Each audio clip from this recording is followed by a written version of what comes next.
This is Mehul Mankad, and I'm here with Julie McCormick. Thank you for joining us. You're welcome. Now, language seems to be a hot topic in the community at large, but specifically in the mental health community. I've heard a lot of people use the term person first, or strengths-based, or recovery orientation. What do all those terms mean, and what are we getting at? Why should we care about any of this? Sure. So in the recovery community, we talk about language a lot. Promoting language that empowers and respects people is a crucial aspect of advocating for veterans living with mental illness. The words we use when we talk to and about veterans affects how we think, feel, and act towards them. In this conversation, I'd like to talk about how language has the potential to help or hurt all of us, and that taking the time and care to use person-first, recovery-oriented language is good for all of us as professionals, as well as for the veterans receiving help. Before we get into it, I'd love to do an example with you, if you're up for that. I'm all about examples. Go for it. All right. So I want you to imagine that you're in your office, getting ready to meet with a veteran for the first time. Sounds good. That was yesterday for me. Okay, cool. So you're looking at some notes written by another provider, and you read that you're about to meet with a patient who is a manipulative, unmotivated schizophrenic. He's well known to the inpatient staff as a non-compliant, frequent flyer who's repeatedly failed treatment despite many attempts by others to help. Okay. You read that he makes bad life decisions and often presents to the emergency room helpless, hopeless. He's just looking for someone to fix his problems. That sounds rough. Yeah, it sounds pretty dire, right? Right. So I doubt that you're going to feel really optimistic or maybe even interested in trying to help this guy. Right. I would think that for me, I'd just be like, how do I get out of this as quickly as possible? So this description is likely to hurt you as the provider by reducing positive feelings about working with the veteran and also limiting ideas about how to help. It hurts the veteran because if you don't see through the unhelpful language, it's going to bleed into the way that you speak to and interact with the veteran. That makes a lot of sense. So the way I read these notes in advance sets me up to think about the person in a certain way before I've even met them. Exactly. Exactly. Okay, so now let's consider a different version. So you're back in your office, you're reading about a veteran you're going to meet in a few minutes. A previous provider has written that this veteran, he's a bright young man who's recently withdrawn from school and lost his job after being hospitalized 3 times in the last semester. He was diagnosed with schizophrenia during his last hospitalization and reports hearing multiple voices telling him to harm people and warning him that others are plotting against him. Despite being afraid of most people, he's remained close to his parents and sister.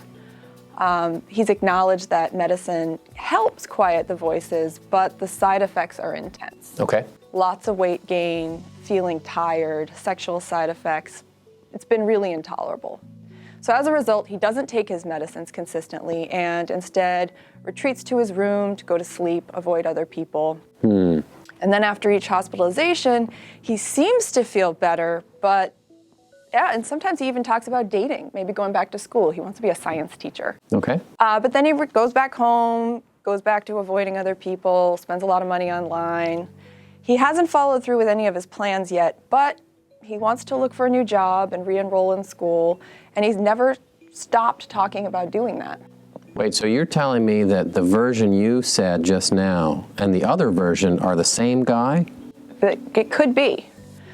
I would be pretty excited to work with that guy. Okay. You know, like what I hear about this guy is here's a young person who's going along in his life and then faced with a huge roadblock.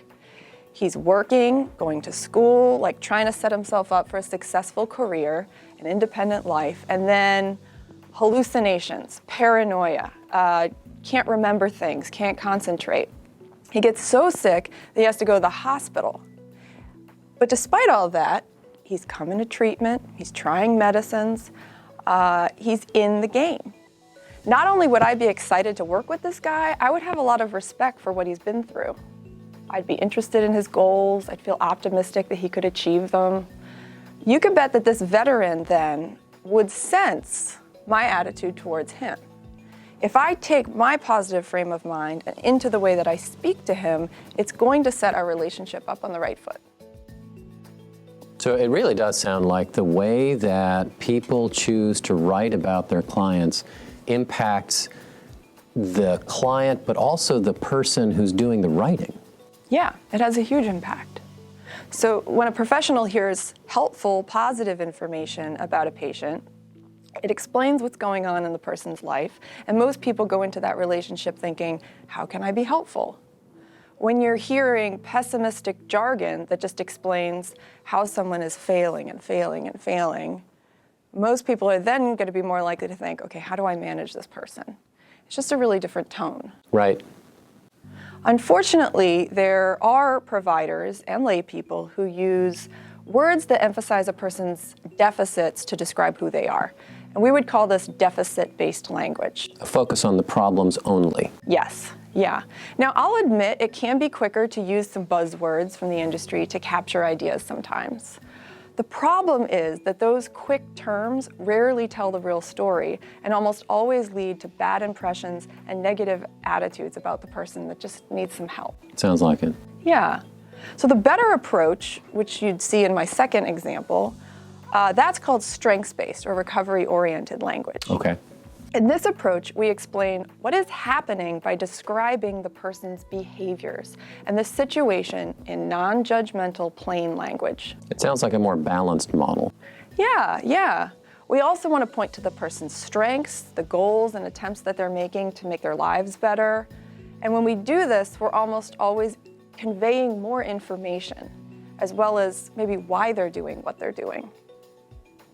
So I guess I sort of have a message to VSOs here, and that's language matters.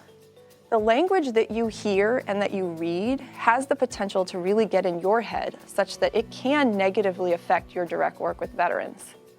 If you pay attention, though, and catch deficit-based language, you then have the power to stop it in its tracks and prevent it from negatively impacting your work.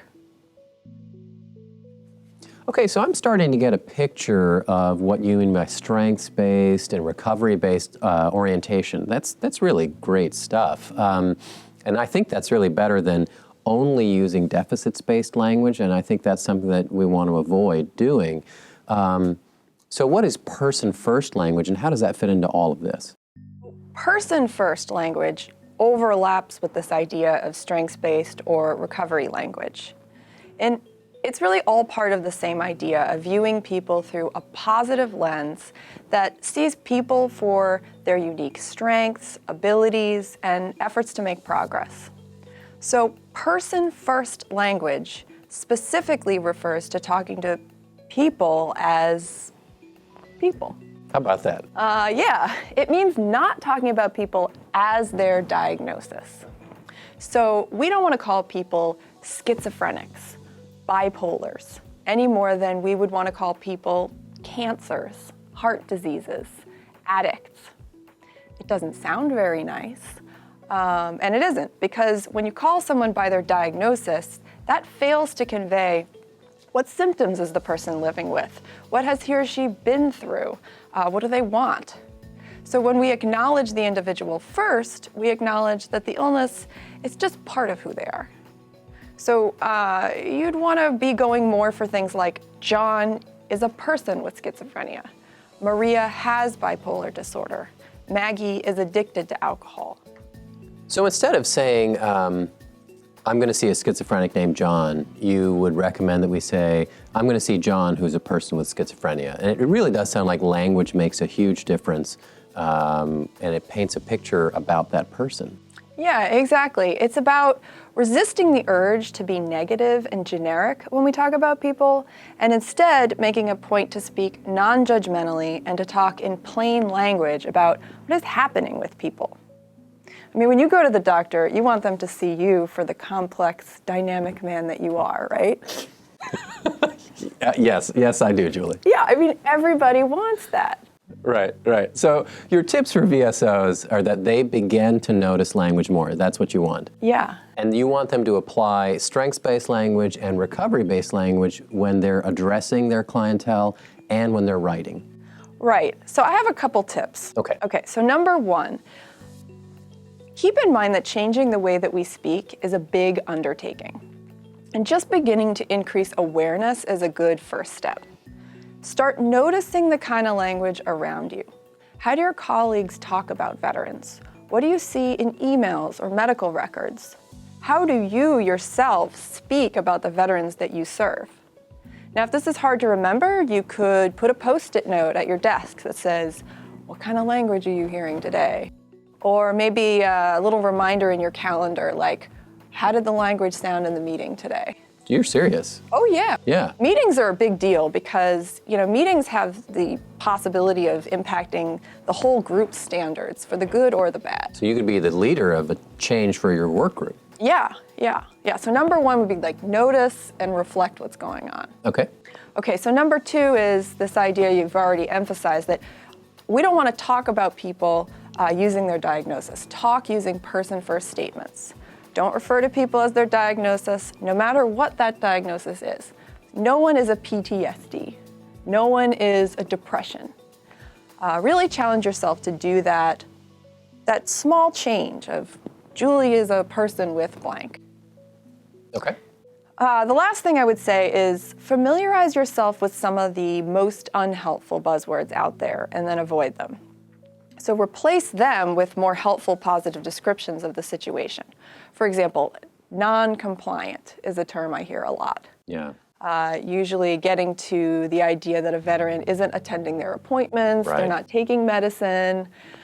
I mean, the very idea of compliance is a problem. It's Right. kind of suggesting that veterans need to just do what they're told. That's not really how healthcare works. And that's not how people work. Not in my experience. Yeah. If a veteran is not attending appointments, my experience is that there's almost always a barrier. Right. It could be transportation, mental health symptoms. It could be that there's a lack of trust with the provider. If we take the time to explain what's going on and do that instead of using these kind of quick terms, we're going to save questions down the line and we're going to sound a lot more respectful and informed when we do it. Okay. Unfortunately, there are a lot of these negative buzzwords out there that need to go. Unmotivated, manipulative, hopeless, decompensating. They're not words that I would want said about me. I would think you would feel the same way. Sure. So I think we should just get rid of them. If there are some people that hear this and they're thinking like, yikes, I do this all the time, I need to make some changes, I would think that that would be very likely. That's good news. It means you're starting to see things differently. And I would encourage you to just keep looking at this. Maybe look at some of the great materials online or talk about it with some folks around you. We can all become more aware of the words that we use. I encourage all of us to keep working on this stuff and for colleagues to encourage one another. Words are powerful, and as professionals, we have the responsibility and the opportunity to use them for good. Thank you so much, Julie. Thank you.